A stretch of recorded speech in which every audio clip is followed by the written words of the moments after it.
اس رمضان کو ہم آپ سے ریکویسٹ یہ کریں گے کہ آپ کے آباء و اجداد میں سے بھی شاید ہی کسی نے زندگی میں قرآن ترجمے سے پڑھا ہو، تو اس رمضان میں اگر آپ اعتکاف کا ارادہ رکھتے ہیں یا نہیں رکھتے، دونوں صورتوں میں بجائے یہ کہنے کہ میں نے اتنے قرآن ختم کیے، آپ فخر سے یہ کہیں ایٹ دا اینڈ آف رمضان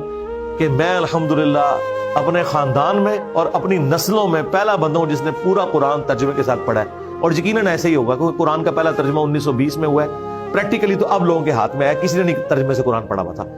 تو رمضان میں آپ قرآن ترجمے کے ساتھ پری ڈیٹرمنڈ ریزلٹس کے بغیر پڑھیں، اس کے نوٹس بناتے جائیں، جو چیز سمجھنا ہے وہ نوٹ کریں۔ میجورٹی چیزیں آپ توحید کے حوالے سے، عقائد کے حوالے سے، یہ ساری کی ساری چیزیں اپنے پاس نوٹ کریں اور اپنے آپ کو قرآن کے سامنے پیش کر دیں۔ اگر آپ کے پہلے کوئی اور عقیدہ تھا، اب آپ یہ دیکھیں اس عقیدے کو چھوڑیں، وہ عقیدہ فالو کریں جو قرآن کے اندر ہے۔ اور میں آپ کو مشورہ دوں گا، قرآن کا سب سے بیسٹ ترجمہ مولانا مودودی کا ترجمان القرآن والوں نے پرنٹ کیا ہے، ایک صفحے پہ عربی ہے، ایک صفحے کے اوپر اردو ہے۔ تو اگر صرف اردو بھی پڑھنی ہے آپ نے، لوگ کہتے ہیں جی عربی کا ثواب ہوگا، اردو کا 10 گنا زیادہ ہوگا، کیونکہ اس سے آپ کی آخرت بننے والی ہے۔ آپ اس چکر میں نہ پڑھیں، آپ قرآن کو ایک دفعہ پڑھیں۔ اور عربی لنگوسٹک کا سوز و گداز اگر اردو میں کسی نے ٹرانسلیٹ کیا ہے، مجھے چونکہ قرآنک عربی آتی ہے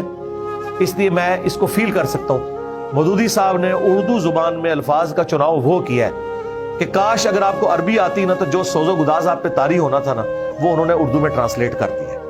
اور الحمدللہ ہر بندے کو سمجھ آتا ہے۔ تو رمضان پہ میسج یہی ہے کہ قرآن کم از کم خود پڑھیں، اور بہتر یہ ہے کہ اپنی فیملی کو ساتھ بٹھا کے